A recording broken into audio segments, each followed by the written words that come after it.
Dear students, कल्प English academy के इस ऑनलाइन प्लेटफॉर्म पर आपका हार्दिक स्वागत और अभिनंदन है। स्टूडेंट्स, जैसे कि आप जानते हो कि आज संस्कृत डिपार्टमेंट के द्वारा आयोजित ग्रेड फर्स्ट के एग्जाम्स हुए थे और उसमें इंग्लिश सब्जेक्ट का आज पेपर था। तो आज हम जो इस प्लेटफॉर्म पर आए हैं वो उस पेपर के सॉल्यूशन के साथ आपके सामने आए हैं।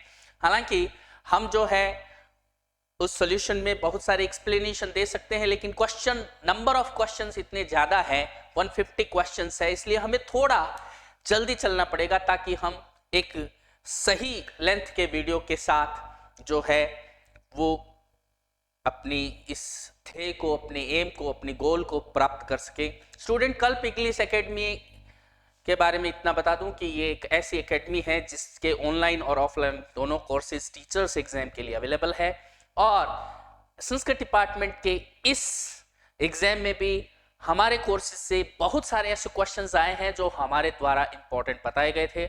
आप ऑनलाइन से हम कह सकते हैं कि जो गूगल प्ले स्टोर है वहाँ कल्प इंग्लिश एकेडमी जो ऐप है वो डाउनलोड कर सकते हो और उसमें जो एक तरीके से फ्री कंटेंट है जो आपकी जांच के लिए अवेलेबल है वो आप देख सकते हो और श्योर होने पर आप कोर्सेज जो है वो ले सकते हो। तो स्टूडेंट, अब बिना कोई देरी किए हम आगे बढ़ते हैं और कोर्स को जो है आज के जो वीडियो का मुख्य ध्येय है, ऑब्जेक्ट है, वो है संस्कृत डिपार्टमेंट में इंग्लिश सब्जेक्ट के द्वारा स्कूल लेक्चरर के लिए आयोजित इस परीक्षा में जो क्वेश्चन पेपर आया था उसका सॉल्यूशन।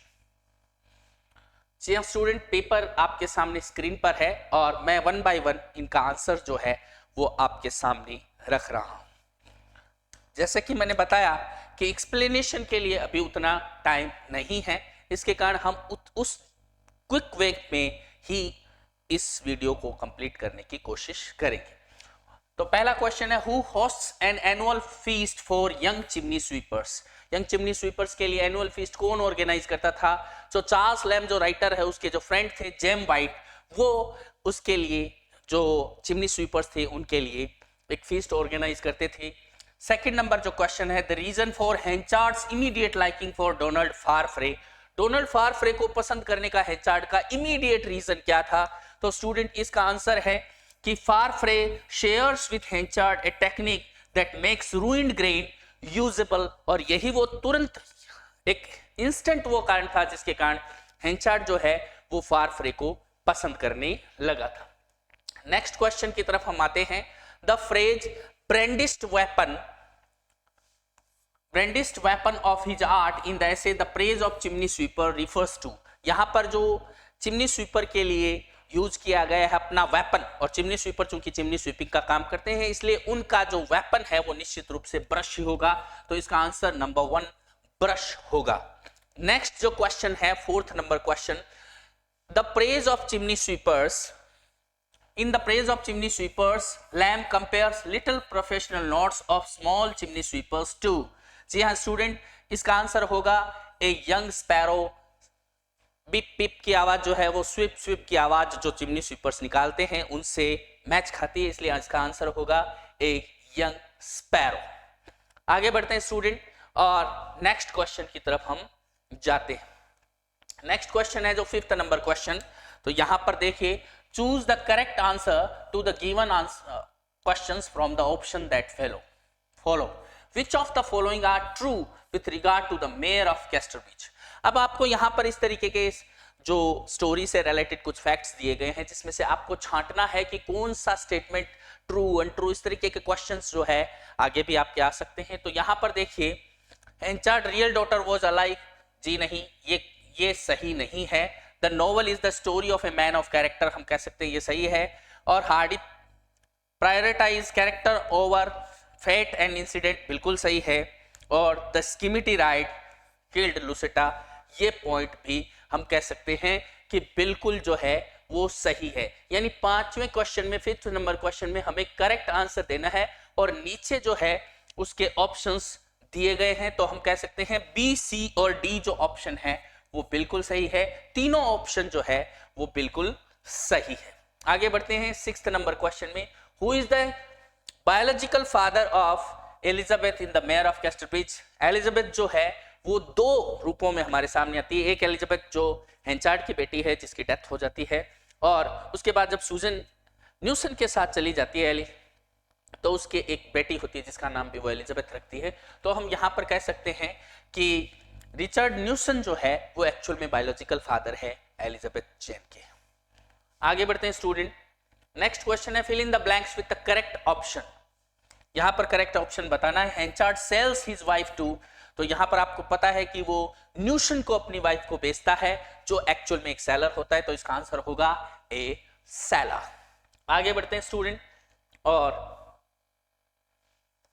अगर हम सीरियल वाइज इन क्वेश्चंस को करें तो हम यहां पर आते हैं fill in the blanks with correct option. 8th number question है Jagan uses the term Amrita and Sanjeevani for.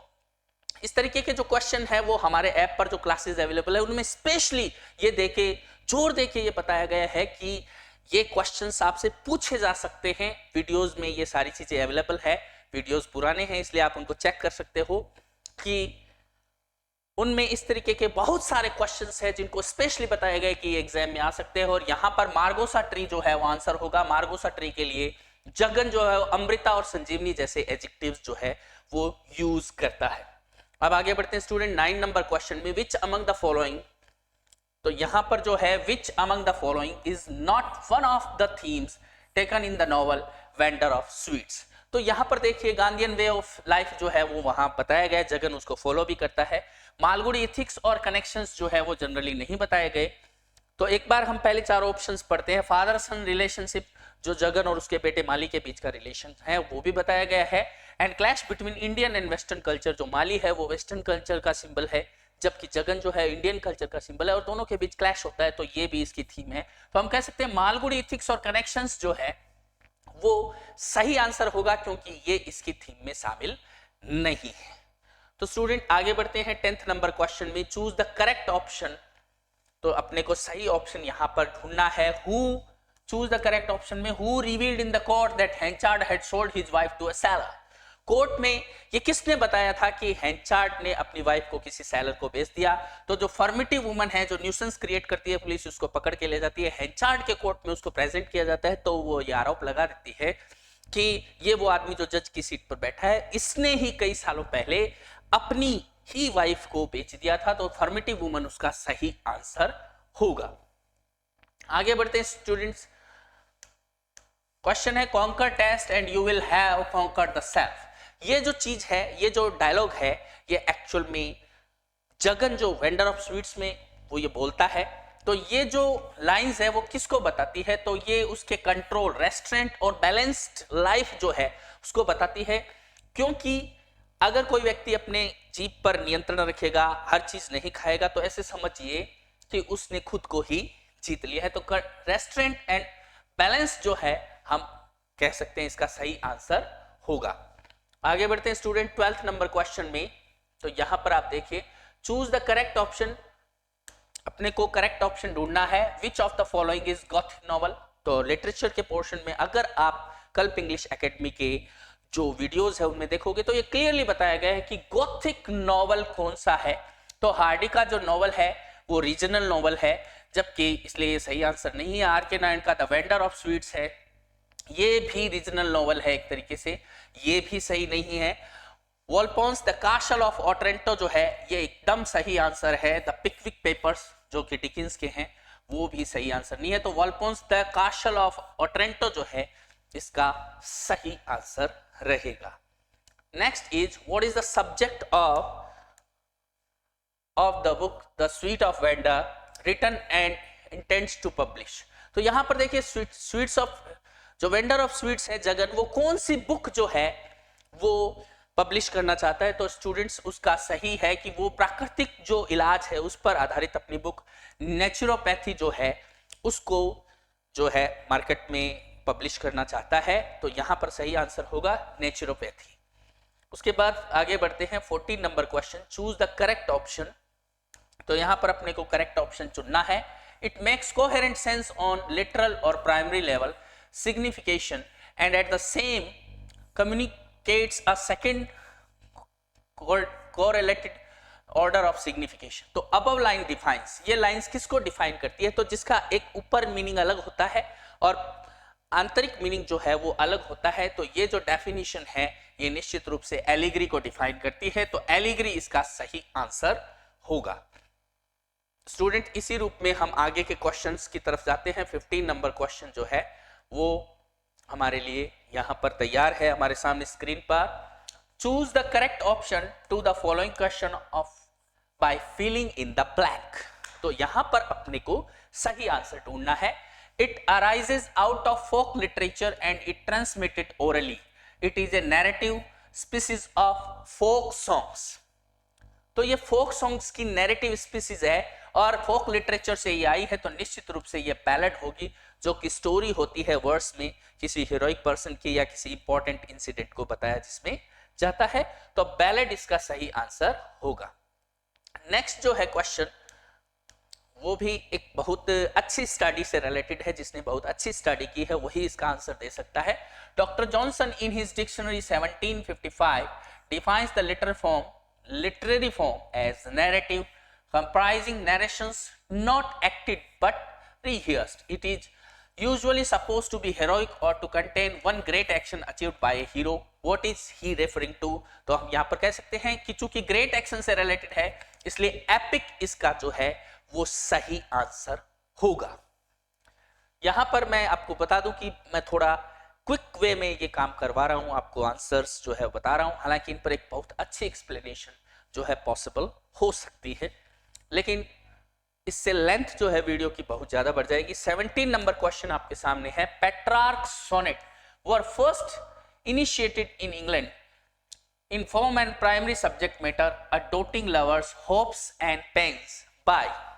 तो यहां पर देखिए जो चार ऑप्शंस है उनमें पेट्रार्क के सोनेट को इंग्लैंड में इंग्लिश लैंग्वेज में ट्रांसलेट करके एक तरीके से पॉपुलराइज करने का श्रेय किसको जाता है? तो वो जो है सर टॉमस वाइट, और हम कह सकते हैं टॉमस वाइट जो है उसको ये श्रेय जाता है जिन्होंने टोटेल्स मिससेलेनी में अपनी जो ट्रांसलेशन है पेट्रार्क की बुक्स का उनको पब्लिश करवाया था। तो यहां पर ये आंसर होगा सर टॉमस वाइट। आगे बढ़ते हैं स्टूडेंट 18 नंबर क्वेश्चन में, और यहां पर देखिए O heavy lightness serious vanity misshapen chaos of well seeming form which figure of speech used in above extract. तो यहां पर आप देख रहे हो हैवी और लाइटनेस, सीरियस और वैनिटी, ऐसे कुछ ऐसे वर्ड्स हैं जो आपस में एक दूसरे से कॉन्ट्रास्टिंग में होते हैं, ऑपोजिट आइडियाज को लिए होते हैं, उनको इस तरीके से पास में रखना ऑक्सीमोरन का एग्जांपल है। इसलिए यहां पर जो सही आंसर होगा वो ऑक्सीमोरन फिगर ऑफ स्पीच होगा। यहां पर अगर हम आगे बढ़े 19 में, in Greek and Roman times the term used to refer to the subject matter of change and loss, especially in complaints about love। तो यहां पर देखिए ग्रीक और रोमन टाइम में जो टर्म यूज की जाती थी subject matter of change and loss, change और लॉस को बताने के लिए जो ग्रीक टर्म यूज में ली जाती थी वो क्या थी? वो एलिजी थी। तो यहां पर आपको ये ध्यान रखना है। हालांकि डर्ज भी इसका सिमिलर मीनिंग हो सकता है और इस क्वेश्चन में थोड़ा सा कहीं पर जो विवाद की स्थिति जो है उत्पन्न हो सकती है, क्योंकि एलिजी का ही एक टाइप या एलिजी की तरह की एक पोएम जो है वो डर्ज होती है। नेक्स्ट क्वेश्चन जो है choose the correct option which of these are true. इनमें से कौन सा फैक्ट जो है ट्रू है? The Pindaric ode is also known as irregular ode, गलत है क्योंकि पिंडारिक ओड को रेगुलर ओड कहते हैं। Horatian odes are shorter than Pindaric odes. The Cowleyan ode is also called the regular ode, जी नहीं गलत है, क्योंकि काउलियन ओड जो होती है वो इरेगुलर ओड जो है वो कहलाती है। तो हम कह सकते हैं कि ये जो ऑप्शन है यहाँ पर वो गलत है, जबकि Pindaric ode was introduced into England by Ben Jonson, बिल्कुल सही है। तो बी और डी ऑप्शन जो है वो बिल्कुल सही है, इसलिए सही आंसर होगा second number, B and D are correct.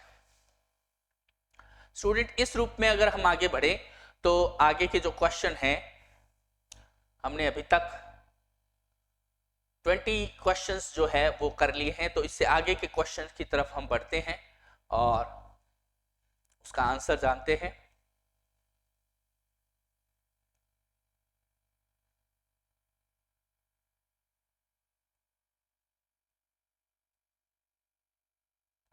यहाँ पर चूंकि जो पेपर है वो इस तरीके से आता है कि कहीं कोई क्वेश्चन जो है कहीं किसी रूप में आता है, तो यहाँ पर ये गड़बड़ हो ही जाती है कि क्वेश्चन का जो पेपर का जो क्वेश्चन है उसका सही नंबर ढूंढना मुश्किल हो जाता है। कई बार शायद शुरू में ये जो चीज़ है हमें मिल जाएगी।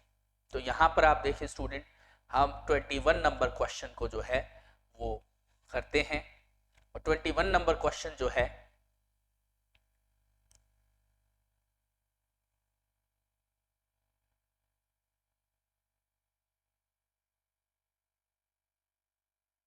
यस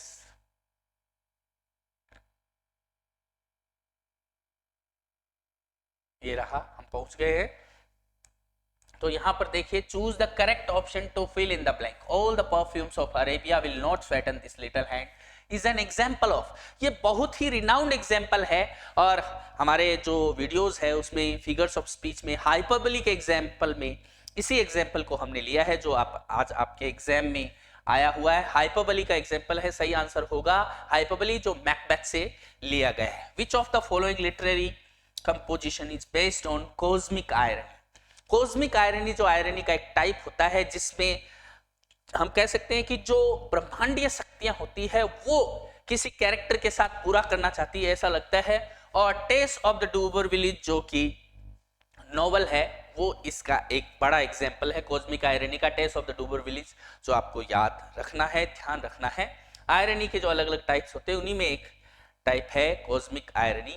अब यहाँ पर देखिए द टर्म, फिर से फिगर ऑफ स्पीच का एग्जांपल है। The term 10 hands for 10 workers और 100 sails for ships in example of. जब पार्ट को होल के लिए और होल को पार्ट के लिए यूज किया जाता है तो ये सिनेक्डकी का एग्जांपल होता है, जहां पार्ट को होल के लिए और होल को पार्ट के लिए यूज किया जाता है। तो सही आंसर होगा सिनेक्डकी। अब जो 34th नंबर क्वेश्चन है, which figure of speech are there are these lines an example of the moan of doves in immemorial elms, the murmuring of innumerable bees।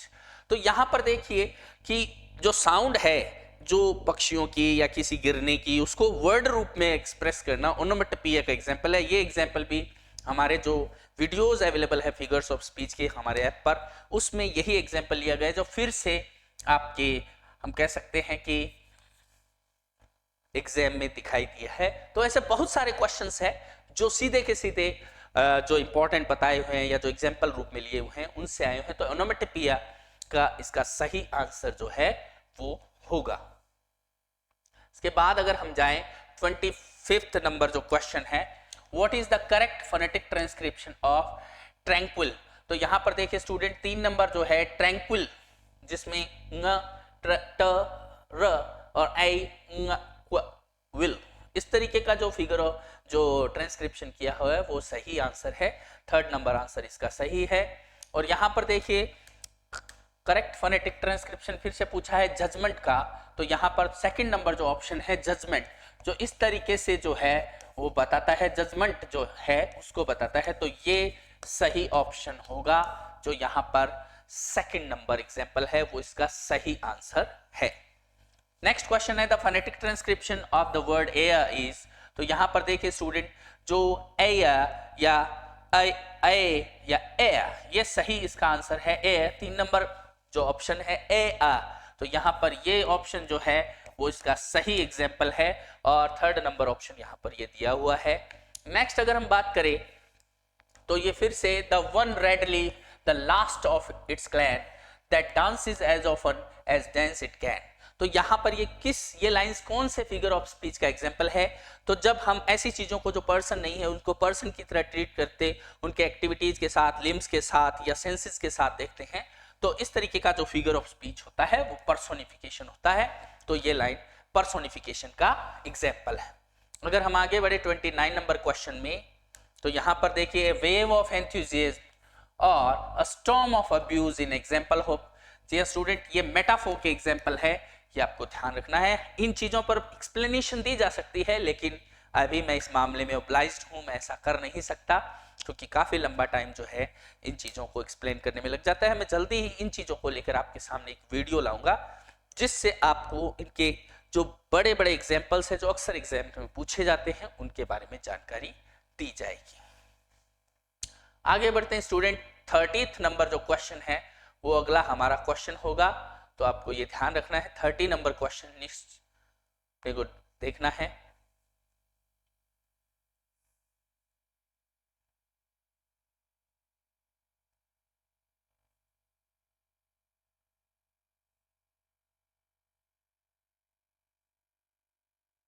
यही कहीं मिल जाएगा आपको।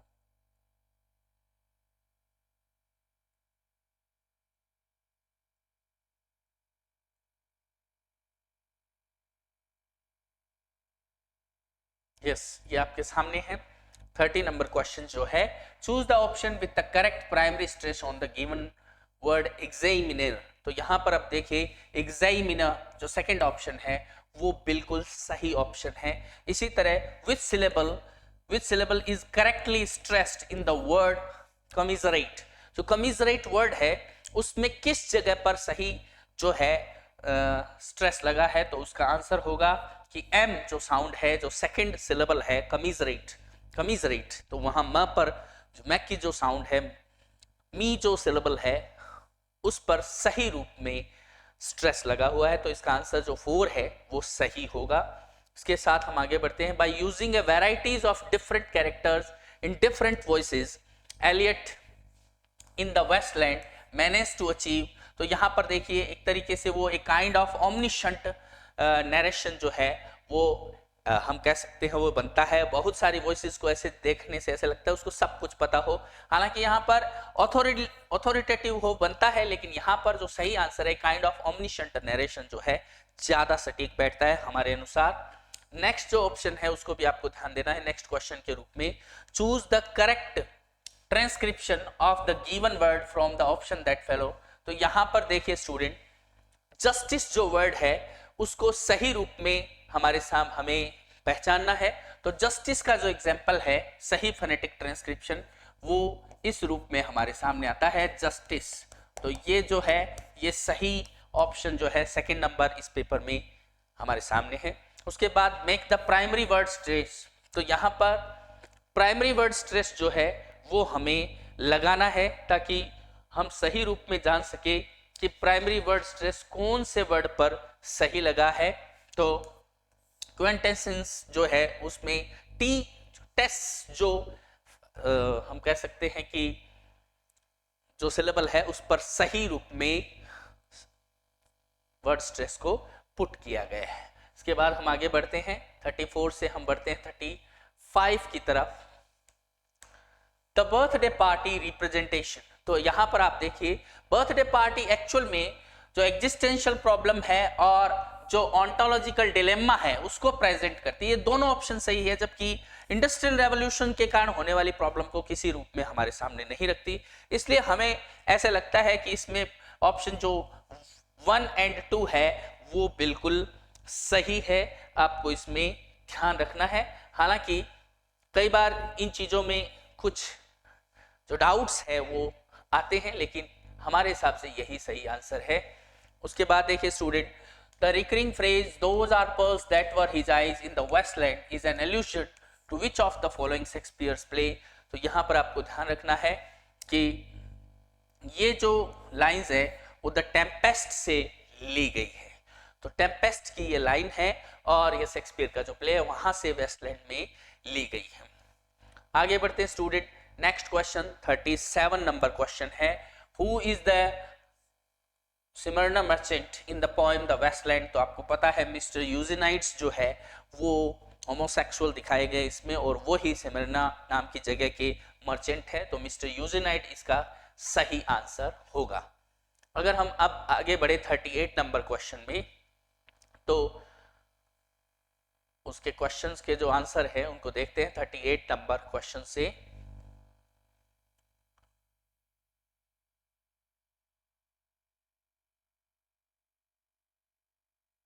यस, कुछ तो इसको ढूंढना अपने आप में एक ऑकवर्ड सिचुएशन है, लेकिन कुछ चीजें जो है वो टाली नहीं जा सकती, हम कह सकते हैं। यहां पर देखिए 38 नंबर क्वेश्चन हमारे सामने है। Choose the correct option, which of the following are true with regard to cry the peacock. अगर क्राई द पिकॉक के बारे में हम देखें कि कौन सा ऑप्शन जो है वो सही है, कौन से ऑप्शन में सही आंसर जो है वो बताया गया है, तो हमें ध्यान रखना होगा कि the entire novel is narrated in the third person. जी ऐसा नहीं है, केवल फर्स्ट और थर्ड पार्ट ही थर्ड पर्सन में है, सेकंड पार्ट जो है सबसे इंपॉर्टेंट पार्ट वो फर्स्ट पर्सन में है। Maya's obsessed with the astrologer prediction बिल्कुल सही है। Maya's pet dog name is not known, जी हाँ नोन है। पेट शुरुआत जो है वो उसकी डेथ के साथ ही होती है, टोटो की डेथ जो है, तो टोटो उसका नाम है, इसलिए ये फैक्ट जो है वो गलत है। The introductory and concluding sections of the novels are narrated in the third person, बिल्कुल सही है जो हमने बात की। तो हम कह सकते हैं बी और डी ऑप्शन जो है वो सही है, इसलिए थर्ड ऑप्शन जो है इसमें सही बैठता है। स्टूडेंट आगे बढ़ते हैं, 39 नंबर क्वेश्चन में हम आते हैं। Fill in the blanks with correct option. तो करेक्ट ऑप्शन के साथ हमें देखना है the birthday party by Pinter is, वो क्या है, कॉमेडी ऑफ मैनस है, तो ये आपको ध्यान रखना है। कॉमेडी ऑफ मैनस जो है यानी कुछ गलत होगा, कुछ ऐसा संशय बना रहता है, इस तरीके की कॉमेडी है, तो हमें इस चीज को ध्यान रखना है। Choose the correct option. What game do the characters play in act second for Pinter's, the birthday party, the blind man's buff. ये मैंने स्पेशली अपने नोट्स में बताया था कि इस तरीके का क्वेश्चन आपसे डायरेक्टली पूछा जा सकता है और इस एग्जाम में ये पूछ लिया गया है। आगे बढ़ते स्टूडेंट, 41 नंबर क्वेश्चन है। तो यहां पर देखिए which statement about creole language is true. तो यहां पर आपको ये ध्यान रखना है कि क्रियोल लैंग्वेज के बारे में कौन सा स्टेटमेंट जो है वो ट्रू है। तो creole language has native speakers and are fully developed staple language, ये बिल्कुल सही है। तो हम कह सकते हैं कि स्टैंडर्डाइज्ड राइटिंग फॉर्म उसकी नहीं होती, बोलने के केवल काम आती है। एंडेंजर्ड स्थिति में नहीं है क्रियोल, और क्रियोल जो है ट्रॉपिकल रीजन्स में ही नहीं बनती, बहुत सारे अन्य रीजन्स में भी क्रियोल्स जो है डेवलप हुई है। तो इसके इस रूप में हम कह सकते हैं कि केवल जो फर्स्ट जो पॉइंट है वही इसमें सही है। The novel cry the peacock by Anita Desai opens with the narration of, जैसे हमने अभी बात की, टोटो की डेथ के साथ जो सीन क्रिएट होता है, जो माया का डिस्ट्रेस है, सोरो है, उसके साथ ओपन होता है ये नॉवल। तो यहाँ पर देखिए the death of Maya's pet dog, तो इसके साथ ही जो है नॉवल स्टार्ट होता है, इसलिए पहला ही जो क्वेश्चन है वो इसका सही आंसर है। हालांकि हमें सारे ऑप्शन पढ़ के ही जो है आंसर देना चाहिए, क्या पता कोई और ऑप्शन भी हो जो उससे ज्यादा सटीक बैठता हो। तो यहाँ पर नेक्स्ट क्वेश्चन की तरफ हम जाते हैं। 43rd नंबर क्वेश्चन है, which one of the following statements are correct in relation to Creole language? Creole languages are vernacular language. They developed as a result of contact between groups that speak naturally unintelligible language. They develop as a result of contact between groups that speak mutually intelligible language. जी नहीं, बिल्कुल ऐसा नहीं है। Creole जो है वो intelligible अगर language होगी तो डेवलप नहीं होती है, ये अपने को ध्यान में रखना है। तो इसका जो ऑप्शन है 1 ये भी सही है, सेकंड ऑप्शन भी सही है, तो 1 एंड सेकंड ऑप्शन जो है इसके सही है, थर्ड ऑप्शन इसका गलत है। इसलिए इसका आंसर जो 3 नंबर है 1 एंड C2 जो ऑप्शन है वही हमें करेक्ट दिखाने हैं, इसलिए ये आंसर इसका सही है। स्टूडेंट आगे बढ़ते हैं 44 नंबर ऑप्शन की तरफ, और 44 नंबर जो ऑप्शन है, यस ये आपके सामने है 44 नंबर। तो यहां पर ग्रामर का पार्ट जो है स्टार्ट हो रहा है। She asked some more shoe, he said just, तो यहां पर देखिए अ लिटिल प्लीज, तो अ लिटिल प्लीज थोड़ा सा डाल दीजिए, तो अ लिटिल इसका सही आंसर है। Fill in the blanks with correct determiners, there is blank point in the doing blank more work now, तो यहां पर आप देखिए कि there is little point in doing any more work now, यही सही होगा, क्योंकि मोर वर्क जो है फ्यूज के साथ नहीं आ सकता, और यहाँ पर अ और द का कोई मतलब नहीं है। मैनी जो है वो काउंटेबल नाउन के साथ होता है, जबकि यहाँ आने वाली नाउन जो है अनकाउंटेबल है, इसलिए लिटिल और एनी यहाँ पर सही बैठते हैं, जो इसका सही आंसर होगा। 46 नंबर, यहाँ पर कुछ स्टूडेंट जो है इस क्वेश्चन में गलती करके आ गए। यूएस डिप्लोमेट, यूएस देखते ही उन्होंने द लगा दिया, जबकि ये कह रहा है US diplomat showed me the great courtesy in the US embassy, तो किसी वहां पर बहुत सारे डिप्लोमेट्स होते हैं, उनमें से किसी एक ने, तो यहां पर जो सही आंसर है वो ए होगा, अपने को ये ध्यान रखना है। The price of gold has touched new height, यहाँ पर प्रिंटिंग की जो मिस्टेक है वो शायद पेपर में अकर हुई है। तो यहाँ पर आप देखिए कि जो गोल्ड की जो प्राइसेस है उसने नई हाइट को छुआ है। तो ये कोई ऐसी हाइट नहीं है जो पहले से रिकॉग्नाइज्ड हो या पहले कभी आई हो, तो अ न्यू हाइट इसका सही आंसर होगा। अ 47 में अ जो है वो सही आंसर होगा। Fill in the blanks with correct determiners.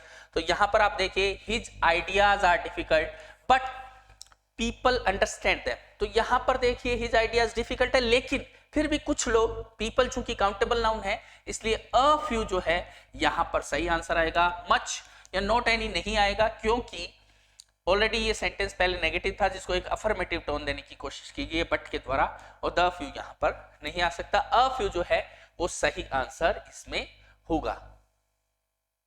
अब हम आते हैं 49 नंबर क्वेश्चन पर। If I a sculpture I blank a sculpture for you.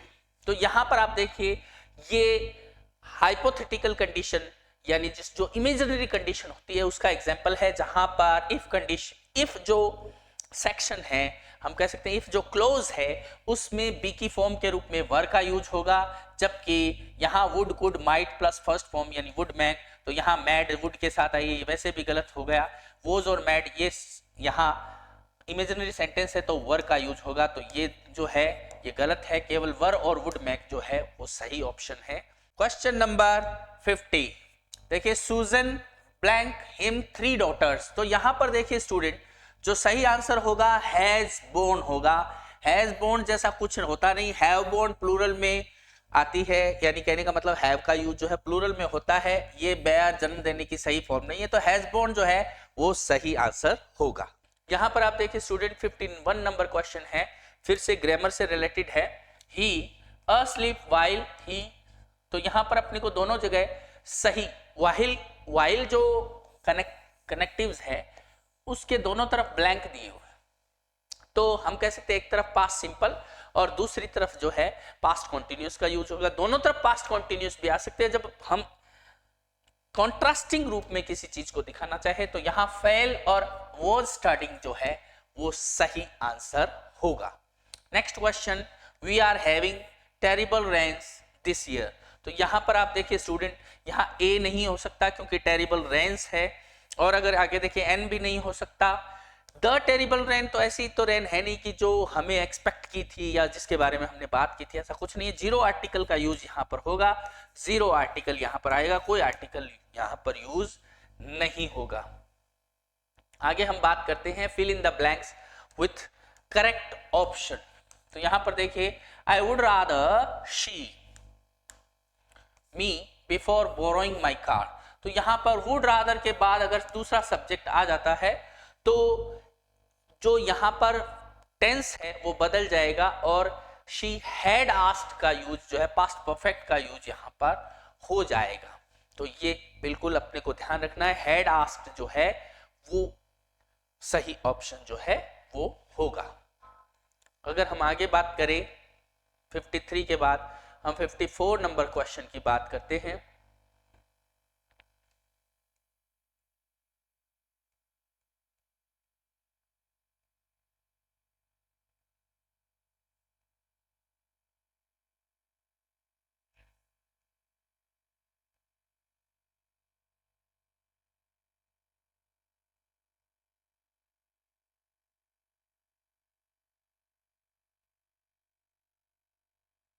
Student जल्दी आपके सामने 54 नंबर क्वेश्चन जो होगा वो होगा। मेरा प्रयास ये है कि आपको इन जो क्वेश्चंस आए हैं उनके बारे में डिटेल्ड रूप में बताया जाए, लेकिन शायद ऐसा अभी पॉसिबल नहीं है, लेकिन हम जल्द ही इनके बारे में डिटेल एक्सप्लेनेशन के साथ आपके सामने हाजिर होंगे, जिसमें हम इस तरीके के जो क्वेश्चंस हैं उन पर डिस्कस करेंगे। तो यहाँ पर देखिए choose the option that is grammatical actual active transformation of the following. It was felt that he was the right man for the job. जब इस तरीके के क्वेश्चन आते हैं जो रिपोर्टिंग वर्ब्स के पैसिव वॉइस कहलाते हैं, तो इट was felt का मतलब यहां पर जो एक्टिव वॉइस है उसका we they felt है, यानी इट was felt इसका पैसिव वॉइस इतने क्लोज का बन जाएगा। और दैट के बाद जो क्लोज है दैट क्लोज वो पूरी तरह अनअफेक्टेड रहेगा, इसलिए इसमें सही आंसर जो है वो फर्स्ट है, जो आपको ध्यान रखना है। उसके बाद हम बात करें 55 नंबर क्वेश्चन की, तो यहाँ पर देखिए student, fill in the blank with the correct sequence of tense. You crashed if you had looked where you were going। तो यहां पर आप देखिए student, had looked, if close में हैड लुक्ड आया है, यानी ये अनफुलफिल्ड कंडीशन या इम्पॉसिबल कंडीशन जिसको कहते हैं, इस तरीके का कंडीशनल सेंटेंस है। तो यहां पर इफ क्लोज में जहां had plus third form I है, वहां मेन क्लोज में वुड प्लस हैव और थर्ड फॉर्म का यूज आता था आएगा। तो यहां पर क्रैश्ड ऑलरेडी दिया हुआ है, तो वुडंट हैव क्रैश्ड, तो यहां पर ये सही ऑप्शन है वुडंट हैव। आगे बढ़ते हैं student, choose the correct form of the verb from the question given below. तो यहां पर देखिए, द पेपर ट्वाइस वीकली, चूंकि एक रेगुलर एक्टिविटी है, वीकली जो है पब्लिश हो रहा है, तो इसके लिए यहां पर अपीयर्स प्रेजेंट सिंपल जो है वो सही ऑप्शन माना जाएगा। उसके बाद हम आगे बात करते हैं, तो 57 नंबर जो क्वेश्चन है, he said it is time I went to bed। he said it is time I went to bed। तो यहां पर जो it is time है जो चेंज हो जाएगा, I went to bed जो है वो चेंज नहीं होगा। तो यहां पर हम कह सकते हैं that he said that it was time he went to bed। जो थर्ड ऑप्शन है उसमें I का जो यूज हो गया जो है, जो कि गलत है, इसलिए चूंकि आई जो है वो ही में चेंज होगा, और यहां पर सेकंड ऑप्शन जो है वो बिल्कुल सही है। अब आप देखिए 58 नंबर क्वेश्चन है, the whole nation believed that Vinesh would win. तो change into passive, the whole nation believed, इस क्लोज को ही हम यूज करेंगे, दैट क्लोज के बाद हम कोई यूज नहीं करेंगे। तो क्योंकि ये भी बिलीव, थिंक, इस तरीके की जो वर्ब है, से, कंसीडर, मेंटेन, ये जो वर्ब्स है ये रिपोर्टिंग वर्ब्स कहलाती है, और उनके पैसिव दो तरीके से बनाए जाते हैं, और उनमें से पहला जो इजी वे है that is it is believed. तो यहां पर देखिए द होल नेशन बिलीव्ड है, तो it was believed that, it was believed होगा, लेकिन आगे दैट क्लोज है उसमें चेंज नहीं होगा, तो वुड विन जो है वो वुड विन ही रहेगा। तो it was believed that Vinesh would win. तो हम कह सकते हैं कि थर्ड नंबर जो ऑप्शन है वो बिल्कुल सही है। नेक्स्ट क्वेश्चन जो है, change the following direct speech into indirect speech. He said to her will you be there tomorrow. तो यहां पर देखिए स्टूडेंट 59 नंबर क्वेश्चन में थर्ड ऑप्शन जो है वो बिल्कुल सही है। He asked her if she would be there the next day. तो ये बिल्कुल सही ऑप्शन है, क्योंकि हमें इस तरीके के क्वेश्चन करते हुए जो ऑप्शंस होते हैं उनमें गलतियां जो है वो बतानी होगी। गलतियां ढूंढते हुए अगर हम इनको टिक करते चले सही और गलत का, तो हमारे ऑप्शंस जो है हमसे छूटेंगे नहीं, और गलती को हम पहले से अंडरलाइन कर दे तो निश्चित रूप से हमारा जो क्वेश्चन है वो सही होगा। जैसे यहाँ पर आस्क टू हर है तो ये गलत हो गया। निश्चित रूप से he asked her if she would be there tomorrow. तो यहाँ पर देखिए स्टूडेंट, टुमारो जो है उसमें कोई चेंज नहीं किया गया, तो इस तरीके से यहाँ पर गलती है। जबकि यहाँ पर टुमारो को द नेक्स्ट डे में, और शी का जो प्रोनाउन का चेंज है यहाँ पर भी वो गलती नहीं आई जो अदर सेंटेंसेस में आई है। He asked her if you would be there the next day. तो यहाँ पे प्रोनाउन का जो चेंज है वो गलत किया गया है, इसलिए ये ऑप्शन भी गलत है। तो हमारा थर्ड ऑप्शन जो है वो बिल्कुल सही है। और इस तरीके की जो टेक्निक है उनका यूज करके हम बहुत सारे क्वेश्चंस को सही कर सकते हैं। उसके बाद स्टूडेंट हम आगे बढ़ते हैं और 60 नंबर क्वेश्चन जो है उसकी तरफ बढ़ते हैं।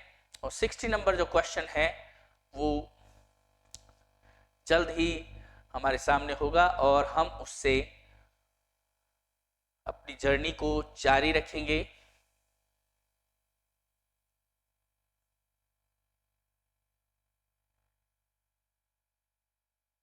ये देखिए, identify the correct affirmative form of the given sentence. और यहां पर अपने को सही ऑप्शन जो है वो ढूंढना है। 16 नंबर का nobody was absent, जो इसका सही ऑप्शन होगा वो नंबर 1 होगा, everybody was present। ट्रांसफॉर्मेशन एक बहुत अच्छा चैप्टर है और ये सेंटेंस जो है ठीक हमारे जो एग्जांपल्स है और K&M इंग्लिश ग्रामर से बहुत सारी जो इंग्लिश के सेंटेंसेस है वो ज्यों के त्यों लिए गए हैं। जो स्टूडेंट उसको पढ़ रहे हैं, जिन्होंने इसको पढ़ा है, उनको निश्चित रूप से उनके आज फोन भी आए हैं कि सर इसमें से बहुत सारे सेंटेंस एज इट इज आए हैं। तो निश्चित रूप से K&M इंग्लिश ग्रामर जो है आप पढ़कर ग्रामर और उस तरीके की जो चीजें हैं उनमें बहुत हेल्प आपको मिलेगी। ग्रामर से रिलेटेड जो भी टॉपिक्स है, फोनेटिक्स से रिलेटेड जो चीजें हैं उसको समझने में K&M इंग्लिश आपके लिए बहुत हेल्पफुल होगी। आप इस बुक को मुझे डायरेक्ट ऑर्डर देकर मंगवा सकते हैं। स्टूडेंट आगे बढ़ते हैं। He said, if I had gone to the circus, I would have seen the clown change into indirect। तो यहां पर आप देखिए स्टूडेंट, जो फोर्थ ऑप्शन है वो बिल्कुल सही है। He said that if he had gone to the circus, he would have seen the clown। यहां पर आपको एक बात ये ध्यान रखनी है कि जो थर्ड और फोर्थ कंडीशनल सेंटेंसेस होते हैं डायरेक्ट से इनडायरेक्ट में, उनके टेंस में कोई चेंज नहीं होता है। केवल फर्स्ट कंडीशनल जो सेंटेंस होते हैं जो ओपन और रियल कंडीशन को बताते हैं, उन्हीं के टेंस में चेंज डायरेक्ट से इनडायरेक्ट करते हुए होता है। आगे बढ़ते हैं स्टूडेंट, 62 नंबर क्वेश्चन जो है उसकी तरफ बढ़ते हैं। तो यहां पर देखिए, विच of the following sentences uses a double negative correctly? She doesn't want to go nowhere for the vacation. She hasn't done nothing for the upcoming exams. I don't know nothing about it। तो यहां पर देखिए student, ये जो sentences में negative को सही तरीके से यूज नहीं हुआ। डजंट के साथ nowhere नहीं आएगा, anywhere आएगा, और she hasn't done nothing for the upcoming, hasn't done anything आएगा, I don't know nothing about it।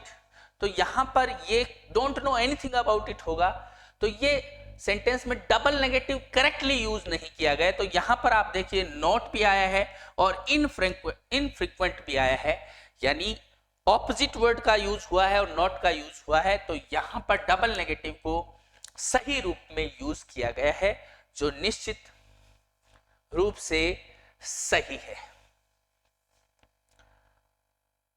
आगे बढ़ते हैं स्टूडेंट 63 नंबर क्वेश्चन की तरफ। Choose the correct form of the simple sentences of the given sentence from the option that follow। He sold the horse which belonged to his brother। तो यहां पर देखिए, his brother had a horse that he sold, the horse that he sold was of his brother, he sold his brother's horse, और he sold his horse that it was his brother's।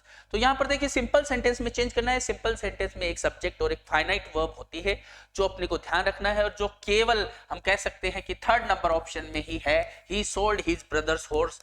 ये जो है वो सही option है और हमें ये चुनना है। नेक्स्ट है 64 नंबर क्वेश्चन। तो यहां पर देखिए, change the following sentences from simple to complex sentence. He has no boots to wear. तो यहां पर देखिए हमें कॉम्प्लेक्स सेंटेंस बनाना है। एडजेक्टिव क्लोज, एडवर्ब क्लोज और नाउन क्लोज का चुनाव करके हम सही रूप में सेंटेंसेस को किसी भी अदर सेंटेंस से कॉम्प्लेक्स सेंटेंस में चेंज कर सकते हैं, ट्रांसफॉर्म कर सकते हैं। तो यहां पर जो फोर्थ ऑप्शन है, he has no boots which he can wear, जो कि बिल्कुल सही ऑप्शन है और यही आपको चुनना है। नेक्स्ट 65 नंबर जो क्वेश्चन है, convert the following simple sentence into compound one. जैसे कि आप जानते हो कोरिलेटिव कंजंक्शंस का यूज करके या कोऑर्डिनेटिंग कंजंक्शन, फैन बॉय जिसको कहते हैं, फॉर, एंड, सो, और इस तरीके के जो कंजंक्शंस है जिनको डिटेल में हमने चैप्टर में आपके सामने रखा है, उनका यूज करके जो सेंटेंसेस बनते हैं उनको कंपाउंड सेंटेंस कहते हैं, जिनमें दोनों तरफ के जो क्लोजेस होते हैं वो इंडिपेंडेंट होते हैं। तो यहां पर आप देखिए स्टूडेंट, ये जो क्लोज है, he must work very hard and make up for the lost time, ये फर्स्ट ऑप्शन जो है वो बिल्कुल सही है। आगे बढ़ते हैं स्टूडेंट, 65 नंबर क्वेश्चन तक हमने यहां पर कर लिए हैं। अब हम 66 नंबर क्वेश्चन की तरफ जो है आ रहे हैं। तो यहां पर देखिए student, fill in the blanks with the correct modal. Modal जो आपके सिलेबस में है उससे ये लिए गए हैं। I manage to find the street but I find her house. तो यहां पर देखिए इनएबिलिटी है और पास्ट की इनएबिलिटी है क्योंकि मैनेज्ड है। इनएबिलिटी कांट से भी एक्सप्रेस हो सकती है, लेकिन वो प्रेजेंट इनएबिलिटी होती है। यहाँ पर पास्ट इनएबिलिटी होने के कारण कुडंट का यूज किया जाएगा, जो बिल्कुल सही होगा। नेक्स्ट क्वेश्चन देखिए, आई बोट 3 लॉव्स, और यहां पर ऑप्शन है बी इनफ एक्सप्रेस डिडक्शन, ये पास्ट का डिडक्शन बता रहा है। तो इस स्थिति में कैन, मे और विल तीनों जो ऑप्शंस है वो गलत होंगे, क्योंकि पास्ट को इनमें से कोई नहीं बताता है। इसलिए यहां पर शुड जो ऑप्शन है वो बिल्कुल अलग से ही एक्सप्लिसिटली हम कह सकते हैं एकदम अलग ही रूप में सही होगा, क्योंकि बाकी तीनों मॉडल जो ऑप्शंस में हैं वो प्रेजेंट को, फ्यूचर को दर्शाते हैं, वो पास्ट को नहीं दर्शाते हैं। इसलिए 67 नंबर जो क्वेश्चन है उसमें शुड ऑप्शन जो है सही होगा। आगे बढ़ते हैं student, fill in the blank with the correct modal. I am afraid that if I ask him again he refuse. तो यहाँ पर अनसर्टेनिटी और पॉसिबिलिटी है। अनसर्टेनिटी या हम कह सकते हैं रिमोट पॉसिबिलिटी जैसी सिचुएशन हो तो हम माइट का यूज करते हैं, और इस क्वेश्चन में माइट ऑप्शन जो है बिल्कुल सही आंसर होगा। उसके बाद स्टूडेंट हम आगे बढ़ते हैं 69 नंबर क्वेश्चन में, और 69 नंबर जो क्वेश्चन है वो कहता है choose the option which correctly expresses the concepts in brackets at the end of the sentence and fill in the blank. तो यहां पर देखिए स्टूडेंट, शी ब्लैंक है sit for hours in her garden and knit. Past habit को बताने के लिए हम यहां पर वुड का यूज करेंगे। पास्ट हैबिट को यूज टू और वुड की हेल्प से बता सकते हैं, और वुड ही यहां पर ऑप्शन दिया हुआ है, इसलिए वुड यहां पर सही आंसर होगा। आगे बढ़ते हैं स्टूडेंट, 69 के बाद हम आ गए हैं question number 70। Fill in the blanks by choosing the correct preposition. It is very hot, blank, the center of the earth. ये क्वेश्चन वैसे आया हुआ है, और यहां पर जो सही आंसर होगा वो in. It is very hot in the center of the earth. बिल्कुल राइट आंसर होगा। 71 नंबर क्वेश्चन है, fill in the blank with the correct option. Did they comply the rules? तो यहां पर देखिए comply के साथ with आता है करेक्ट preposition, fixed preposition है, और comply के साथ with का यूज किया जाता है। fill in the blank with no with the correct option, advising her, he also helped her. उसने ऐसा भी किया और ऐसा भी किया, अलावा, इसके अलावा, एक्सेप्ट। तो हम कह सकते हैं besides, यहां पर सही होगा, beside नहीं होगा, besides होगा, क्योंकि beside जो है उसका मीनिंग पास में या by the side होता है, जबकि besides का मतलब in addition to, इसके साथ होता है।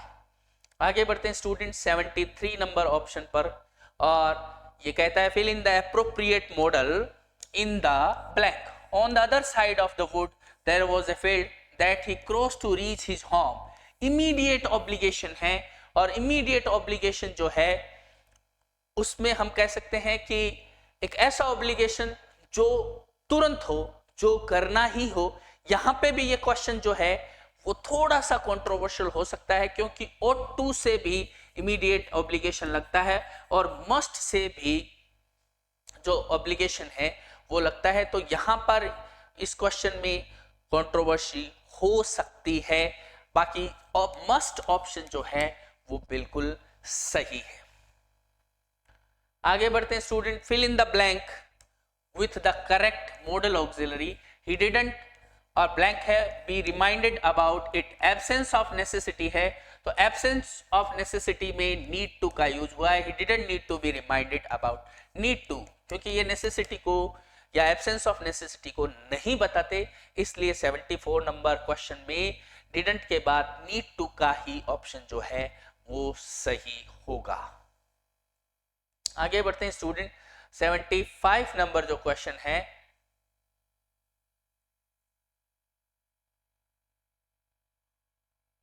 अब हम डाउन की तरफ जाते जा रहे हैं, जहां निश्चित रूप से अब हमारे जो किए हुए क्वेश्चन हैं वही हमारे सामने अधिकतर रह गए हैं, और हमने हाफ ऑफ द पेपर जो है उसका सॉल्यूशन यहां तक कर लिया है। तो अब आगे बढ़ते हैं स्टूडेंट, और देखते हैं कि 76 नंबर जो क्वेश्चन है वो किस रूप में हमारे सामने आता है।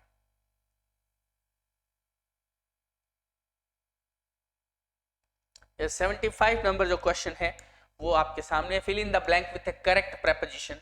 We saw an unknown object hovering over जी हाँ स्टूडेंट, होवर के ऊपर मंडराने के सेंस में आता है, उसके साथ ओवर का जो प्रेपोजिशन है वो आएगा, होवरिंग ओवर यानी ऊपर मंडराना, तो होवरिंग होवर के साथ ओवर आएगा, निश्चित रूप से ये सही आंसर होगा।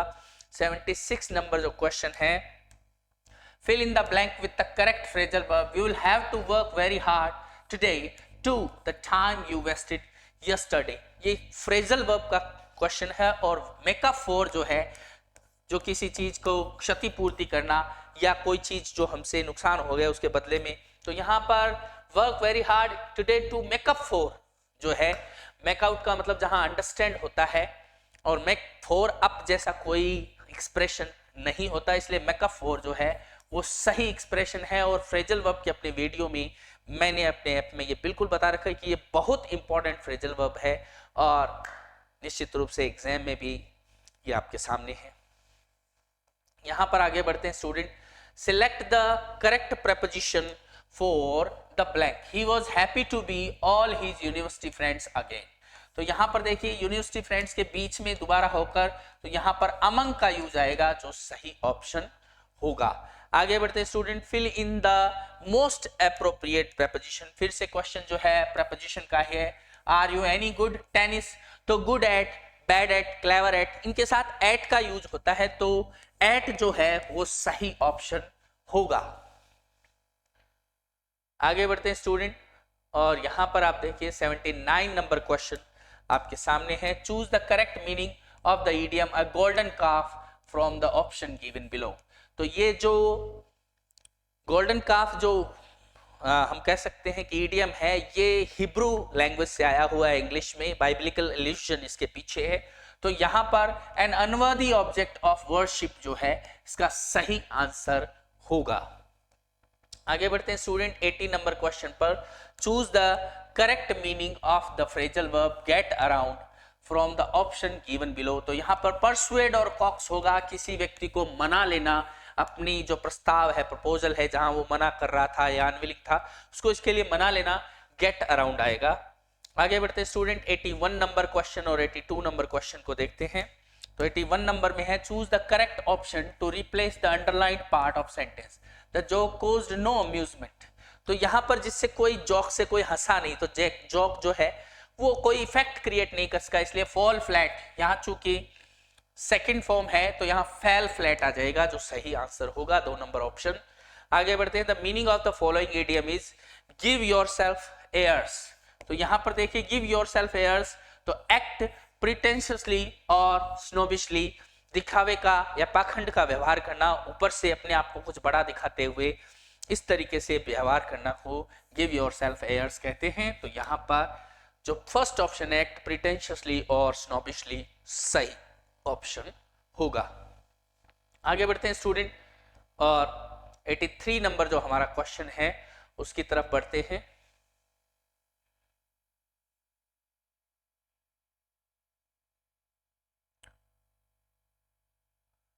नंबर जो क्वेश्चन है वो पैसेज से रिलेटेड है, और पैसेज जो है वो बहुत इजी पैसेज इस बार के एग्जाम में जो है आया है, तो इतना जनरली आता नहीं है इजी। तो अगर आप इन पैसेज के अंदर से जाओगे तो आपको बिल्कुल सीधे सीधे रूप में जो है सही आंसर जो है वो मिल जाएगा।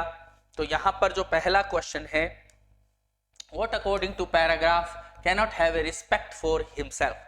तो जो पर्सन किसके मन में रिस्पेक्ट नहीं होता खुद के लिए, तो इसका सीधा ऊपर लाइन दिया हुआ है, one who has a contempt for poetry, वो खुद के लिए भी रिस्पेक्ट नहीं रख सकता।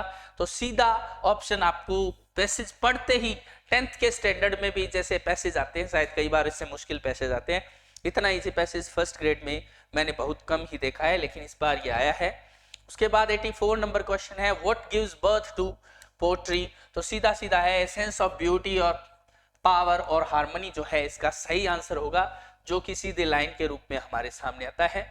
85 नंबर जो क्वेश्चन है, synonym of the word harmony is, तो डिस आर एग्रीमेंट है या इनकॉन्ग्रुइटी है, डिसोनेंस है, ये सारे नेगेटिव वर्ड्स है। पीसफुलनेस जो है वो पॉजिटिव वर्ड है, और हार्मनी भी सामंजस्य है या शांतिपूर्ण स्थिति को कहते हैं। तो यहाँ पर पीसफुलनेस जो है इसका सही हम कह सकते हैं सिनोनिम होगा। What kind of language is the language of poetry? Poetry की लैंग्वेज किस तरीके की लैंग्वेज होती है? Of realities of life, of imagination, passion, far fetch object and subject, of rules and regulation. तो इमेजिनेशन और पैशन की लैंग्वेज होती है पोएट्री की लैंग्वेज। ये भी सीधा सीधा अगर आप इस पैसेज के गो थ्रू होते हो तो तुरंत आपके सामने इसके आंसर आ जाएंगे। तो इस तरीके से पैसेज बहुत आसान आया है। 87 नंबर क्वेश्चन पे हम आते हैं।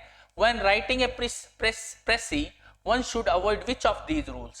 तो यहां पर आप देखिए कौन से रूल को अवॉइड करने की जरूरत है। तो यहां पर आप देखिए अवॉइड करना है अपने को रूल कि कौन से रूल को हम यूज में नहीं ले। लैंग्वेज को आप समझने की कोशिश कीजिए। तो यहां पर डिलीटिंग एग्जाम्पल्स एंड रिपीटिशन, ये तो यूज करना है। और यहां पर leaving out every third word, हर थर्ड वर्ड को छोड़ दे, नहीं, ये तो कोई तरीका नहीं हुआ। Use one word for many by substitution, ये तो करना चाहिए। Use shorter clauses structure by ellipsis, ये भी सही है। तो इसका मतलब ये अवॉइड करना चाहिए जो कि सही रूप में अवॉइड करने वाला रूल है। तो यहां पर 87 में living out every third word जो है सही आंसर होगा। Fill in the blank with correct option. तो यहां पर फिर से देखिए 88 नंबर जो क्वेश्चन है, precis writing as an exercise in compression, क्योंकि उसमें किसी चीज को कंप्रेस किया जाता है, छोटा किया जाता है। पैराफ्रेजिंग या विस्तार एक्सपेंशन नहीं होगा, पैराग्राफ राइटिंग नहीं होगा, बल्कि कंप्रेशन जो है इसका सही एग्जाम्पल होगा। सही आंसर कंप्रेशन। तो यहां पर स्टूडेंट इस तरीके से हम कह सकते हैं कि 88 नंबर क्वेश्चंस तक हमने जो है पेपर को कर लिया है। अब हम बढ़ते हैं 89 नंबर क्वेश्चन की तरफ। और 89 नंबर जो क्वेश्चन है,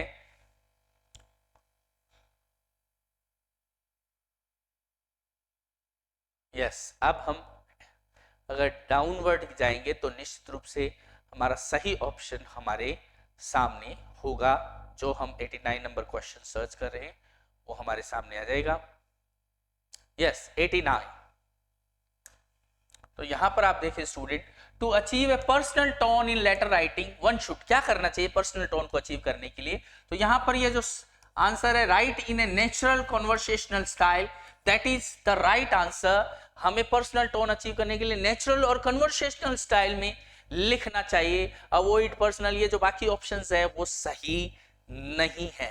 ठीक इसी तरह अगर हम आगे बढ़ते हैं 90 नंबर क्वेश्चन पे आते हैं। विच one of the following is not A characteristics of प्रेसी writing? प्रेसी writing की कैरेक्टरिस्टिक्स इनमें से कौन सी नहीं है? तो यहां पर आप देखिए स्टूडेंट, प्रेसी राइटिंग की कैरेक्टरिस्टिक्स में कोहेरेंस एंड लॉजिक होता है, complete and self content sentence होते हैं, बिल्कुल सही है ये। Inclusion of colloquial expression and rhetorical flourishes, तो ये जो है ये नहीं होना चाहिए। कॉलोइकल एक्सप्रेशंस को नहीं यूज करना चाहिए, उनको अवॉइड करना चाहिए। तो ये यहाँ पर जो क्वेश्चन है नोट, उसके हिसाब से थर्ड नंबर जो ऑप्शन है, inclusion of colloquial expression and rhetorical जो फ्लोरिसेस है वो सही आंसर है।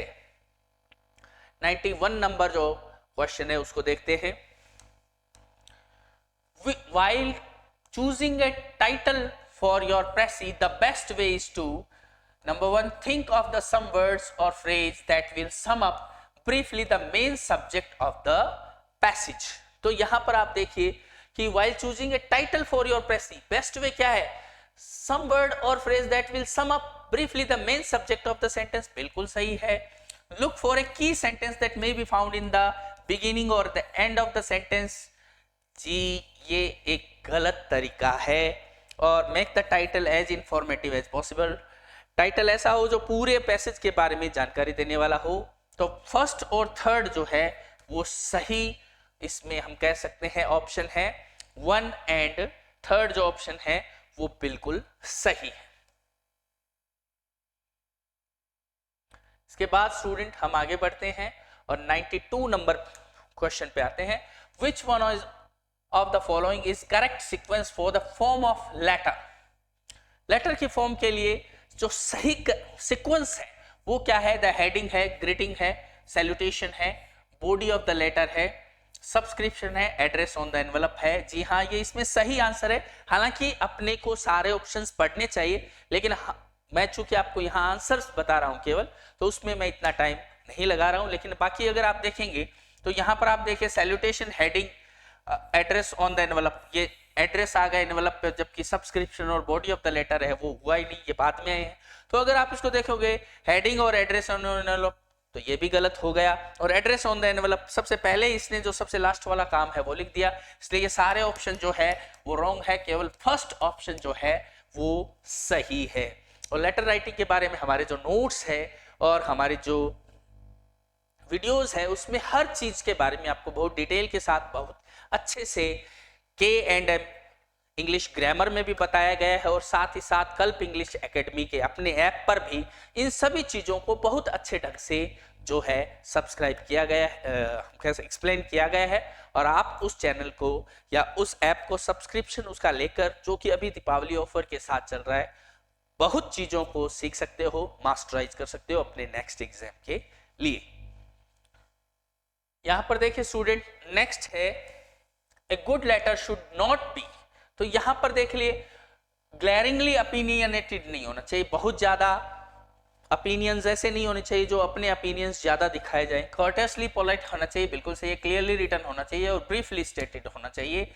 तो यहां पर हम कह सकते हैं कि ये ऑप्शन जो है गलत है, क्योंकि शुड नॉट बी, और इस रूप में हमारा आंसर जो है वो यही होगा जो कि सही आंसर है। आगे बढ़ते हैं स्टूडेंट, 94 नंबर ऑप्शन पर अगर हम आए, the most usual subscription used in the letter of application for post. तो अगर हम देखें कि जो एप्लीकेशन जो पोस्ट के लिए जो होती है, जिसमें किसी पोस्ट के लिए एप्लीकेशन दी जाती है, तो यहां पर योर्स फेथफुली जो है वो सही आंसर होगा। एनसीईआरटी के जो हम कह सकते हैं कि जो बुक्स है उसमें भी इसी ऑप्शन को जो है दिखाया गया है, दर्शाया गया है, इसलिए ऑप्शन जो है योर्स फेथफुली वो बिल्कुल सही होगा।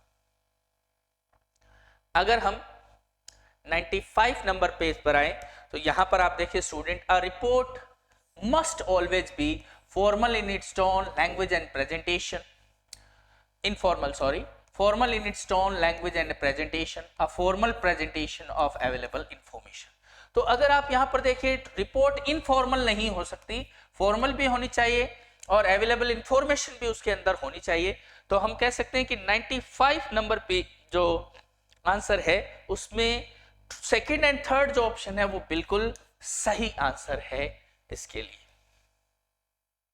आगे बढ़ते हैं स्टूडेंट, 96 नंबर आंसर में, क्वेश्चन में, a systematic and well organized formal presentation of facts and findings of an event that has already taken place somewhere is।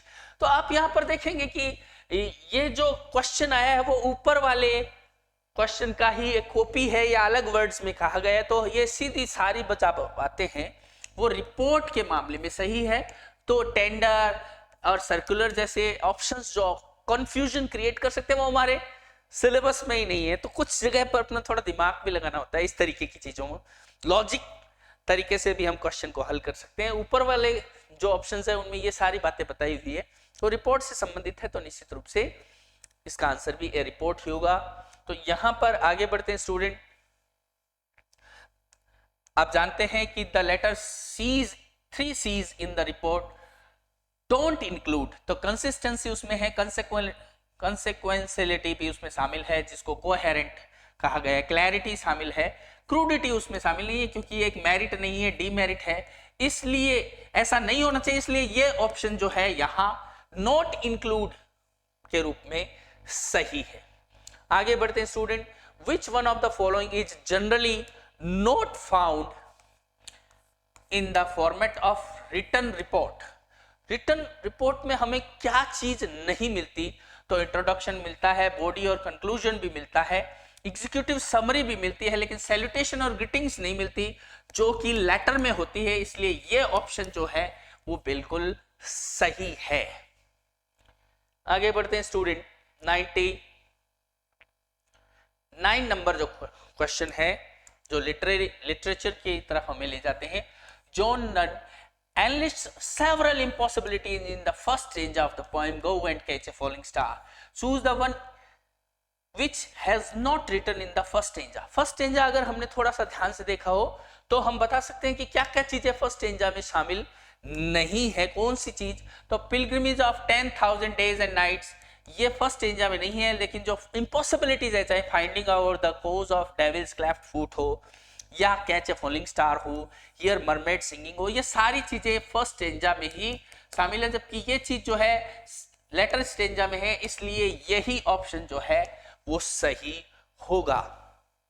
यहां पर देखिए student, who best bear his mild yoke they serve him best. इस question के बारे में मैं आपको बता दूं कि हमने जो पोएम का नोट्स दिए हैं अपने स्टूडेंट्स को जिन्होंने हमारे ऐप सब्सक्रिप्शन लिया है, उसमें केवल 3 या 4 वर्ड मीनिंग ही हमने दिए, जिसमें हमने योग का मीनिंग दिया है, और योग के मीनिंग के रूप में द वर्ड योग हियर रिफर टू हार्नेस और रिस्पॉन्सिबिलिटी, जो बिल्कुल सही है। अब यहां पर देखिए student, in his own his blindness Milton reflects a complex mix of emotion he moves from। तो यहां पर आप देखिए स्टूडेंट, बिलीफ इन गॉड शुरू में उसको नहीं है, क्योंकि वो क्वेश्चनिंग वे से गॉड को देखता है। होपलेसनेस टू होपलेसनेस, वापस होपलेसनेस पर नहीं जाता है। Hope to frustration to grief, ऐसा भी नहीं है। Grief to frustration to resilience जो है वहां पर जाता है। अंत में वो बहुत ही रिजिलेंट खुद को फील करता है, दृढ़ निश्चय खुद को फील करता है कि गॉड उसको जो देगा उसको वो शांत होकर सहन करेगा, जो भी अच्छी या बुरी चीजें उसको मिलती है उसको एंजॉय करते हुए जिएगा। तो यहां पर फोर्थ ऑप्शन जो है वो बिल्कुल सही है। अब अगर हम आगे चलें तो 102 नंबर जो सेकंड नंबर जो क्वेश्चन है उसकी तरफ हम बढ़ते हैं, जो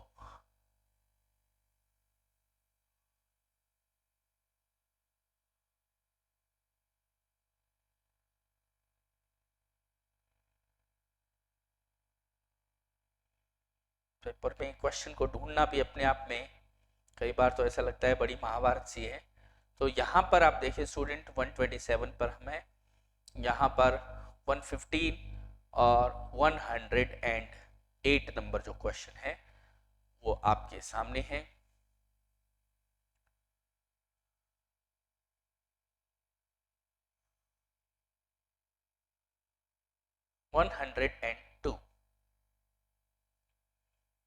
यस, यहां पर ये क्वेश्चन आपके सामने। Sylvan historian who canst thus express a flowery tale more sweetly than our rhyme. इस स्टेंजा को पढ़ाते हुए मैंने एकदम स्पष्ट कहा था कि सिल्वियन का मीनिंग जो है वो पूछा जा सकता है। कुछ ऐसे और 1-2 मीनिंग मैंने बताए हैं अपने ऐप पर जिसमें से क्वेश्चन आपसे पूछा जा सकता है, और यहाँ पर सिल्वियन जो वर्ड है वो पूछ लिया गया है। लिविंग और लोकेटेड इन द फॉरेस्ट, इसका सही आंसर होगा। जो वाइल्ड लाइफ से, फॉरेस्ट से रिलेटेड हो उसको सिल्वियन कहते हैं, और जो सही आंसर है लिविंग और लोकेटेड इन द फॉरेस्ट। अब हम बढ़ते हैं question number 103, which one is a wrong assessment of the given points. तो यहाँ पर देखिए अलग अलग पॉइंट से क्वेश्चन पूछे गए हैं। इस तरीके के क्वेश्चन भी आ सकते हैं फर्स्ट ग्रेड में, एक ही साथ कई पॉइंट्स में से पूछे हुए क्वेश्चन बहुत कम आए हैं। पहला हमें रॉन्ग असेसमेंट छांटना है। Daffodils by Wordsworth is a sonnet. तो सबसे बड़ी गड़बड़ तो यही पकड़ ली गई। वर्ड्सवर्थ के द्वारा लिखी गई जो डैफोडिल पोएम है एक्चुअल में सोनेट नहीं है, वहां पर तो 6 लाइन के 4 स्टेंजा यानी 24 लाइंस की ये पोएम है। तो सबसे पहले तो ये ही एक रॉन्ग असेसमेंट होगा। कहने का मतलब हमारा आंसर जो है सही हो जाएगा। बाकी जो है काफी हमें पढ़कर ही अपने सवालों का जवाब देना है, लेकिन यहाँ पर ये चीज जो है तुरंत हमारे पकड़ में आ गई कि ये सोनेट नहीं है। बाकी जब क्वेश्चन का आंसर करें तो हम पूरे ऑप्शन पढ़े, ये ध्यान रहे। That's all. 104th जो क्वेश्चन है, लिटरेचर से बहुत सारे क्वेश्चन हमारे सामने आएंगे। West wind is addressed by various names and adjectives by Shelley in his ode to the West Wind, which of the following addressed is not used in this poem. तो यहां पर देखिए द ब्रेथ ऑफ विंटर नहीं है बल्कि autumn है। बाकी impetuous one, spirit fears, uncontrollable, ये सारे वर्ड्स जो है वो यूज किए गए हैं। ये क्वेश्चन भी मैंने बताया कि इस तरीके के जो एपिथेट्स जो वेस्ट विंड के लिए यूज की है शैली ने, वो क्वेश्चन के रूप में आपके सामने आ सकते हैं। तो यहां पर ये ध्यान रखना है, ये नहीं है, यहां ऑटम है विंटर की बजाय, तो ये सही आंसर होगा। 105th नंबर जो क्वेश्चन है, There were green tattoos on their cheeks, blank in their hair। तो यहां पर देखिए तो जैस्मिन जो कमलादास की पोइम है डांस ऑफ द यूनक्स, उसमें से ये लाइन ली गई है। तो जैस्मिन उनके बालों में लगे हुए थे, सही ऑप्शन ब्लैंक में जैस्मिन आएगा। ब्राउनिंग्स माई लास्ट डचेस जो पोइम है इज एन ekphrastic poem है, one that engages with a work of art and dramatize viewers' responses to the artwork. Besides Browning's poem, another notable example, browning की जो poem है ये art work, क्योंकि इसमें एक पिक्चर होती है जो एक पेंटर ने बनाई है जो ड्यूक की प्रीवियस वाइफ की होती है। तो ऐसे ही आर्ट वर्क से डील करने वाली आपके कोर्स में कौन सी दूसरी पोएम है, तो निश्चित रूप से वो पोएम जो है Keats odd on A Grecian earn है, जो आपको ध्यान रखनी, जहां पर वो मार्बल के अर्न की ब्यूटी और उस पर जो इनग्रेव्ड जो पिक्चर्स है उनको एड्रेस करता है। तो निश्चित रूप से ये सही आंसर है। इस तरीके की पोएम्स को ekphrastic पोएम्स कहते हैं, आपको ध्यान रखना है। नेक्स्ट जो क्वेश्चन है 107, The neighbors of the poet speaker made various wishes for the poet's scorpion-stung mother in this poem, Night of the Scorpion. इसमें कौन सा जो है वो सही आंसर नहीं है, कौन सी जो है उन्होंने विश नहीं की थी, तो उन्होंने फ्लैश ऑफ डिजायर को प्यूरिफाई करने की विश की थी, लेकिन suffering spare the some of her good deeds, ये ऐसा कोई विश उन्होंने नहीं की थी। Sins of previous birth be burnt away, बिल्कुल सही है। और may the suffering decrease the misfortune of the next birth, ये भी बिल्कुल सही है। तो जो सेकंड ऑप्शन है यहां पर आपको ध्यान रखना है, सेकंड ऑप्शन जो है may the sins of previous birth be, second option है may the suffering spare the some of her, ये बिल्कुल सही आंसर होगा।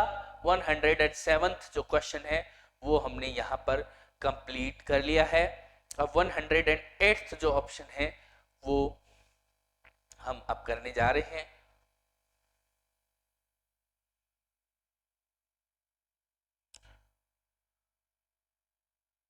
यहां पर आप देखिए स्टूडेंट 108 क्वेश्चन आपके सामने, who is Fleance in the play Macbeth. Macbeth में फ्लिंस कौन है? बैंको का पुत्र है, बैंको सन है, जो सही ऑप्शन होगा।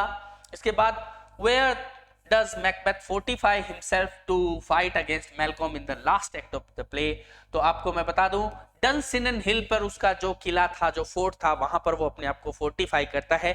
बाकी जो आर्मी ऑफ इंग्लैंड है और जो स्कॉटलैंड के जो सही एयर्स है उनकी जॉइंट आर्मी से मुकाबला करने के लिए डनसिनन हिल, ये जो एक हिल का नाम है जिस पर जो किला है, वहां पर वो अपने आप को जो है हम कह सकते हैं फोर्टिफाई करता है। आगे बढ़ते हैं स्टूडेंट 110, तो हम कह सकते हैं कि fill in the blank with the correct option. In go and catch a falling star the speaker commands his listener to perform a series of impossible tasks to illustrate, तो हम ये कह सकते हैं women's infidelity, जो बेवफाई है औरतों की, उस पर वो बहुत सारी अपनी जो इसकी थीम है इस पोएम की, ये भी हमने बात की है। और सेम इन्हीं वर्ड्स में मैंने आपको बताया कि पोएट का जो सेंट्रल आइडिया इस पोएम का वो यही है, women's inconsistency और infidelity। तो अगर हम देखेंगे तो इस तरीके की जो चीजें हैं वो एज इट इज ऐसे लगता है कि हमारे नोट्स में से ले ली गई है और वो क्वेश्चन रूप में आपके सामने आई है।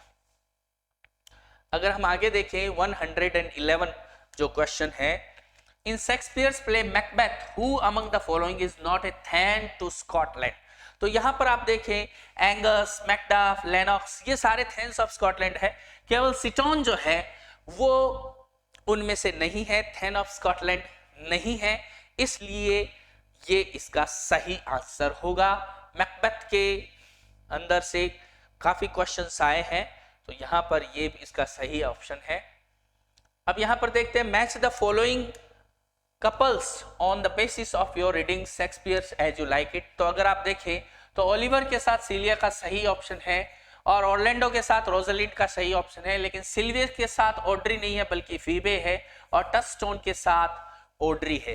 तो ये जो ऑप्शन है हम कह सकते हैं कि सही रूप में ऑप्शन नंबर 2 पे आया है, जहां फर्स्ट और सेकंड में ए बी है।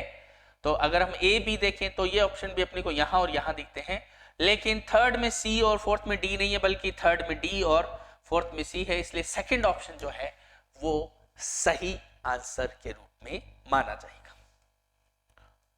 The play Macbeth by Shakespeare was written during the reign of, तो यहां पर मैं आपको बता दूं कि शेक्सपियर जो है एलिजाबेथन एज के मेजर पोएट्स और ड्रामेटिस्ट माने जाते हैं, लेकिन उन्होंने जो ट्रेजेडीज लिखी थी वो 1601 के बाद लिखी थी, और आपको बता दूं कि 1603 में एलिजाबेथ की डेथ हो गई, तो ज्यादातर उनकी जो ट्रेजेडीज है तो 1606, जिसमें हाँ हम कह सकते हैं मैकबेथ भी उनमें से एक है, किंग लियर और हैमलेट जैसी कुछ ट्रेजेडीज है जो उन्होंने एलिजाबेथ के बाद किंग जेम्स फर्स्ट बना जिसके नाम पर जैकोबियन एज चलता है, और उसमें उन्होंने ये ट्रेजेडीज लिखी। तो जेम्स फर्स्ट जो है इसका सही आंसर होगा।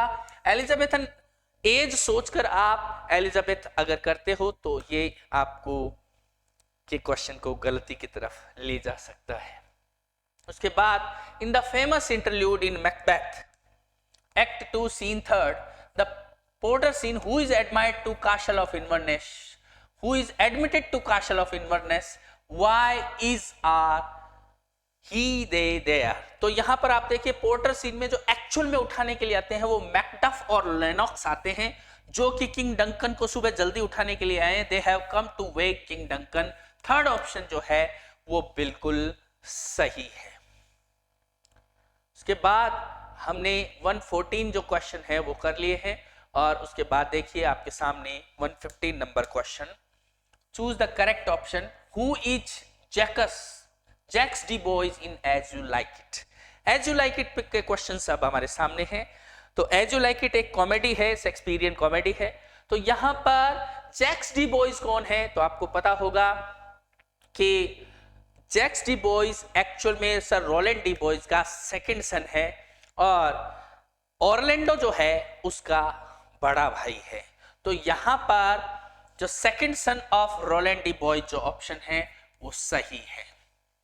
इसके बाद हम आगे बढ़ते हैं student. Shakespeare has portrayed some of his characters. Shakespeare has portrayed some of his character as the genuine pieces of rusticity in the play as you like it. तो इसमें कौन ऐसा कैरेक्टर है जो ओड है, जो rustic character नहीं है। विलियम जो है रस्टिक है, कॉरिन जो है रस्टिक है, ओड्री जो है रस्टिक है, लेकिन टचस्टोन एक्चुअल में एक क्लाउन है जो कि सिटी से आया है। तो यहां पर टचस्टोन जो है वो सही ऑप्शन हो जाएगा। आगे बढ़ते हैं student. Choose the correct options. Correct options को देखिए स्टूडेंट, हमें चुनना है करेक्ट ऑप्शन को। Who speaks the following lines to whom in Shakespeare's As You Like It? Oh good old man, how well in thee appears the constant services of antique world, when service sweat for duty not for need. तो यहाँ पर ये जो line है हमारे notes में हमने specially जो कुछ डायलॉग्स छांटे हैं जो इंपॉर्टेंट है, उनमें ये लाइंस आपको दिखने को मिलेगी। और ये लाइन जो है वो ऑरलैंडो जो है एडम को कहता है, जब एडम उसे अपने जीवन भर की कमाई जो है उसको समर्पित कर देता है, तो ऑरलैंडो उसकी प्रेज करते हुए ये लाइन एडम जो उनका फैमिली सर्वेंट है उनको ये बात कहता है। तो ऑरलैंडो टू एडम जो है इसका सही आंसर होगा। यहां पर आगे देखिए स्टूडेंट, बेकन के एसे ऑफ स्टडीज से Bacon identifies 3 main purpose of studies. They are study serve for delight, for ornament and for ability. That is the very first line of the essay, और इसलिए ये बिल्कुल सही answer होगा, delight, ornament and ability. हम आगे बढ़ते हैं स्टूडेंट 119 में। Fill in the blank with the correct option. If the play as you like it Phebe's remark whoever loved that loved not at first sight harks back to। हमने इसी line को with reference बताया है notes में भी और app पे के वीडियोस में भी। तो यहां पर शेक्सपियर की जो लाइंस है वो यहाँ सही आंसर नहीं है, बल्कि मार्लो की जो पोएम है हीरो एंड लैंडर, जो इस जहां से ये लाइन जो है ली गई है, क्रिस्टोफर मार्लो जो शेक्सपियर के प्रीडिसेसर्स रहे हैं उनमें से एक रहे हैं, वहां से ये लाइन जो है ली गई है, इसलिए सही answer Marlowe's Hero and Leander है। Next, some books are to be tested, others to be swallowed and some few to be chewed and digested। चूड और डाइजेस्टेड से क्या मतलब है, तो यहां पर उनको ध्यान से, अटेंशन और डिलीजेंस के साथ पढ़ने से इसका मतलब है चबा कर पचाना चाहिए। चबाने से मतलब अटेंशन के साथ पढ़ना, और पचाने से मतलब है कि उनको अटेंशन के साथ पढ़कर उनके नॉलेज को आत्मसात करने से। तो ये इसका सही ऑप्शन रहेगा। तो स्टूडेंट, इस तरीके से हम कह सकते हैं कि लिटरेचर और फोनेटिक्स, साथ ही साथ ग्रामर से जुड़े हुए जितने भी क्वेश्चंस थे उसको हमने आपके सामने किया। इसी के साथ जुड़े हुए वीडियो में हम आपको जो है इससे रिलेटेड जो अगला पार्ट है, जिसमें टीचिंग मेथोडोलॉजी और साइकोलॉजी से रिलेटेड क्वेश्चंस है, उनको हल करके दिखाएंगे। तो जुड़े रहिए हमारे साथ। कल्प इंग्लिश एकेडमी के ऐप को ऐप स्टोर से डाउनलोड कीजिए, और साथ ही साथ हम कह सकते हैं कि जो K&M इंग्लिश ग्रामर है उसको आप खरीदिए, मेरे से डायरेक्ट संपर्क कर सकते हैं, जिससे आपको ग्रामर से रिलेटेड बहुत सारे एक्सरसाइज, फोनेटिक्स से रिलेटेड जो थियरी और एक्सरसाइज है, ग्रामर से रिलेटेड बहुत सारे ऐसे रूल्स जो आपको अलग अलग 10 किताबों में ढूंढने को मिलेंगे, वो एक जगह कंसाइज रूप में मिलेंगे और आपके लिए बहुत हेल्पफुल रहेगी। ये बुक्स भी आप मुझे पर्सनली ऑर्डर करके मंगवा सकते हो। अगले वीडियो तक अपना ख्याल रखिए, इसी तरह हंसते मुस्कुराते रहिए। पेपर अच्छा हुआ या बुरा हुआ है इस पर अभी ज़्यादा चिंतन ना करके, और अगर बुरा हुआ है, अच्छा नहीं हुआ है एक्सपेक्टेशन के अकॉर्डिंग, तो बहुत ज़्यादा चिंता करने की ज़रूरत नहीं है। जल्द ही एक बड़ा एग्जाम फिर से आपके सामने है, जहां अच्छी सीट्स के साथ वैकेंसी आपका वेट करिए। Keep smiling and keep study. Thanks for watching.